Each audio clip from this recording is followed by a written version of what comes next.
Assalamualaikum warahmatullahi wabarakatuh. Selamat malam. Pada malam ini kita kayaknya nggak lama karena materi ini tinggal sisanya dari pertemuan kemarin.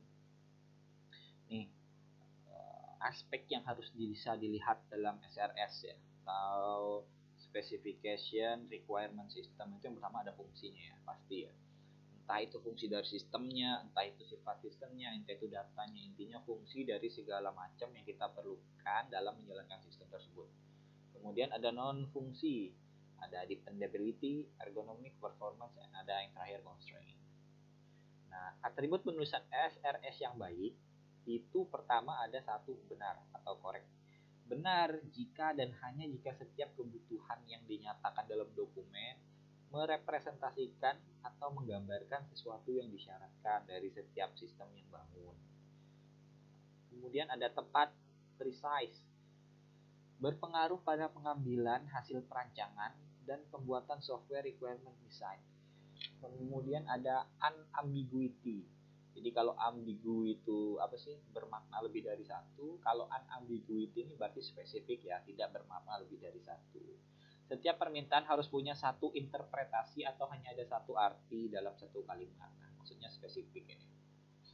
Kemudian atribut penulisan SRS yang baik itu ada dokumen ditulis secara lengkap. Nah, lengkap di sini jika dilihat dari sudut pandang dokumen membuat isi tabel, nomor halaman, nomor gambar, nomor tabel, segala macam seperti kita latihan menulis sebelumnya. Intinya kalau udah dokumen, baca dokumennya itu kita deskripsikan apa itu tentang sistem kita secara lengkap. Tidak ada bagian yang hilang, to be defined, yaitu tulisan yang akan didefinisikan kemudian. Kemudian yang kelima ada bisa diverifikasi atau verifiable. Bisa diperiksa dan dicek kebenarannya. Setiap kebutuhan selalu diminta dengan dokumen yang bisa diperiksa. Keenam ada konsisten. Ada understandable, dapat dimengerti. Modifiable, bisa dimodifikasi. Traceable, ini trace ya, TRA, traceable bukan traceable, dapat ditelusuri. Kemudian ada harus dapat dibedakan bagian what, how, dan 11 dapat mencakup dan melingkupi seluruh wilayah. Dapat melingkupi semua lingkungan operasional, misalnya interaksi fisik dan operasional.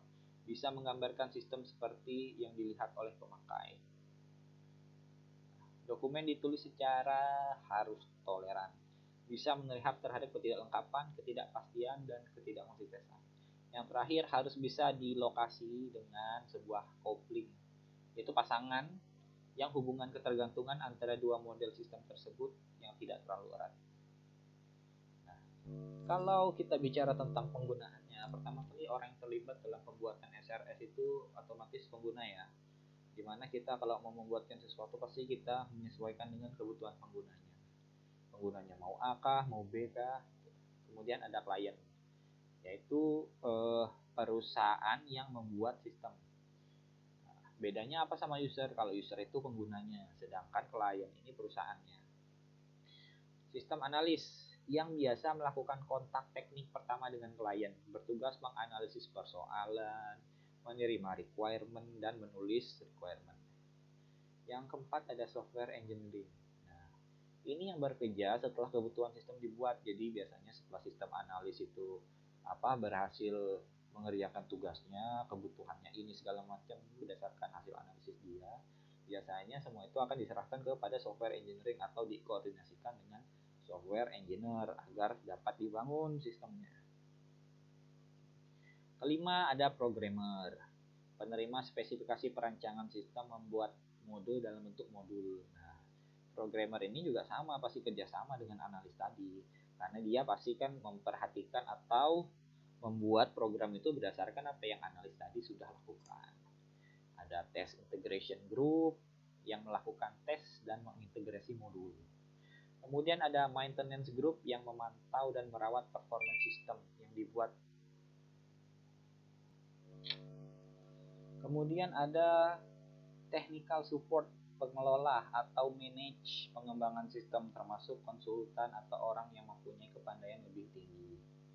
Ada staff Dan clerical work ini yang bertugas biasanya input data segala macam ya. Input data, buat dokumen, ngetik, segala macam. Kalau 10 aspeknya itu kurang lebih seperti ini. Enggak terlalu perlu dibahas lah saya rasa. Nih, tata letak dokumen ini kayak kita muat apa sih namanya ya? Kayak kita muat tulisan ilmiah lah. Ada pendahuluan, cuman disesuaikan dengan kebutuhan sistem atau tema kita pada kali ini sistem. Sudah sampai di sini. Oke, sekian dari saya. Assalamualaikum warahmatullahi wabarakatuh. Jangan lupa bahagia.